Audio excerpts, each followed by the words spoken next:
د نبی علیه الصلاة والسلام د پیدایش نه 50 ورځې وړاندې او یا 55 ورځې وړاندې د زمانې یو تاریخي واقعه شوې ده. قرآن کریم کې الله پاک د هغې په باره کې یو مکمل صورت را نازل کړی د صورت فیل د سیرت په کتابونو کې او د تاریخ په کتابونو کې تفصیل سره دا واقعه ذکر ده. نجاشی بادشاہ د طرفه د یمن گورنر ابرهو د نجاشی بادشاہ د طرفه د یمن گورنر ابرهو سو ظلم درته مخکې ووي د نبی علیه الصلاة والسلام د زمانې نه وړاندې په دنیا کې ظاهري اعتبار سره دوه طاقتونه وو. یو ته به فارس وي او بل ته به روم وي، لکه موجوده زمانه کې روس او امریکا. هغه زمانه کې فارس او روم، فارسیان مشرکان او رومیان عیسایان اهل کتاب. د فارس د بادشاهانو لقب کسرا او د روم د بادشاهانو لقب قیصر او نجاشی به ورته هم ابرهه چې د یمن گورنرو د دنیا د ملکونو نه د دنیا د اطرافو نه به ګوره د جاهلیت په زمانه کې خلک مکې مکرمې ته راتلل او د بیت الله شریف نه به طوافونه کول. ابرهه عیسایو هغه په زړه کې دا راغله چې د دنیا خلک راځي او د کعبې نه او د بیت الله نه طوافونه کوي، راځه چې زم یو عبادتګاه جوړ کړم. نو د یمن دارالخلافه د صنعا په دې کې یو ګرجه جوړه کړه او په هغه زمانه کې ورباندې لکونه کروڑونه روپۍ ولګولې او ظاهري لحاظ سره داسې یو محل جوړ کړه چې په هغه زمانه کې داسې خوبصورته لوړ دنګ محل به نو دلته دا خیالو چې دا سره او دا سپین او دا ظاهري حسن دا به خلک راکاږي. خبر نو چې دا کشش خو په سرو او په سپینو کې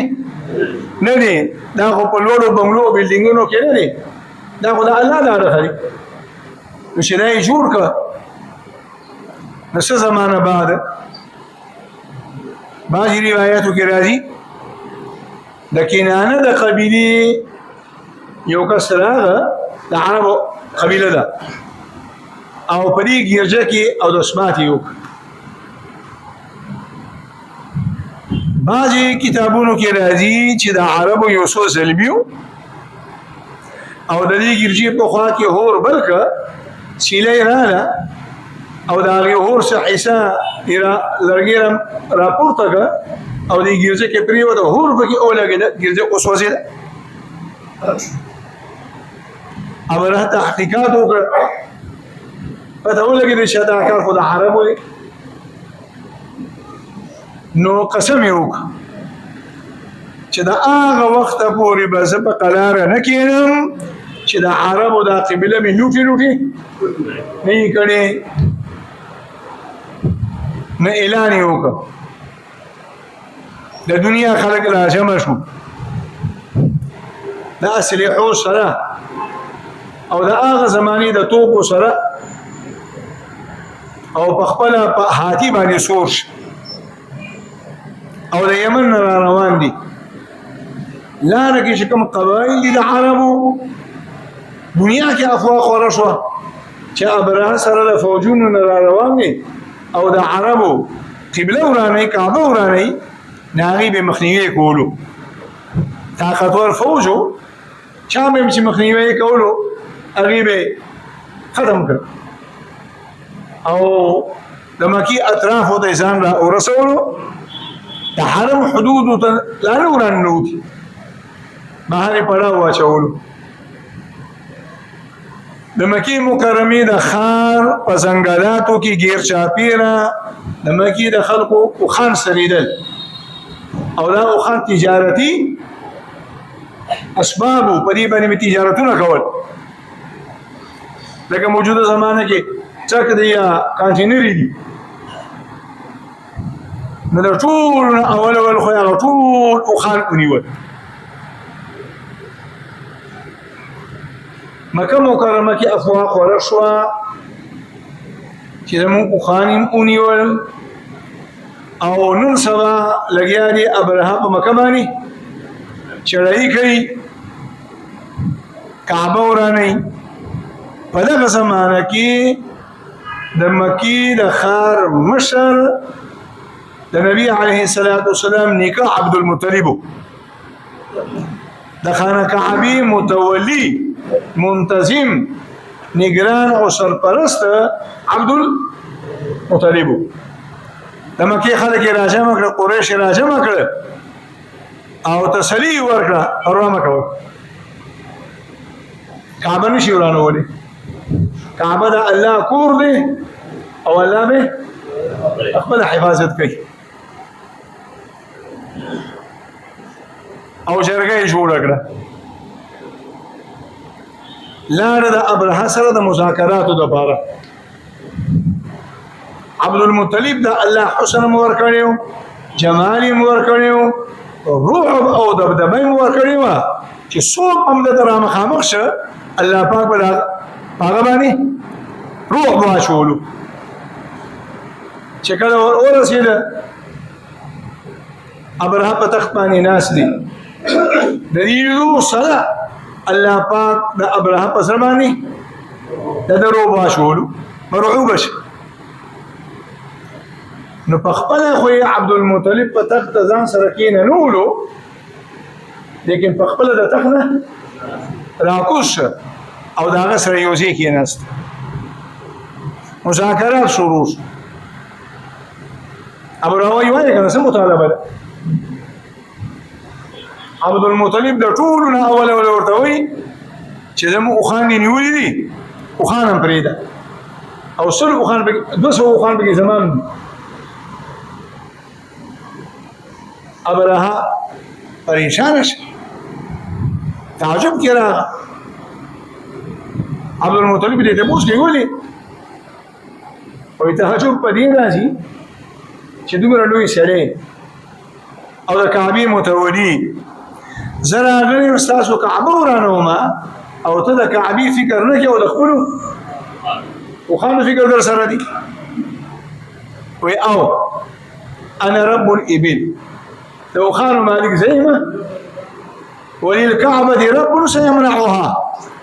او د کعبې خپل مالک شته هغه به منع کوي هغه به ساتي مشرک دی کافر دی لیکن دا یې عقیده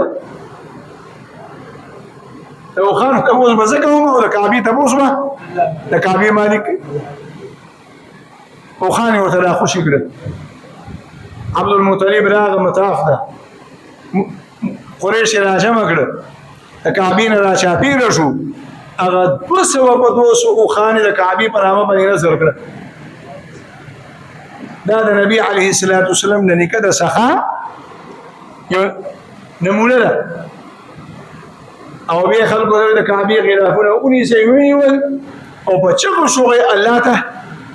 جړه وکړه چې الله هر کس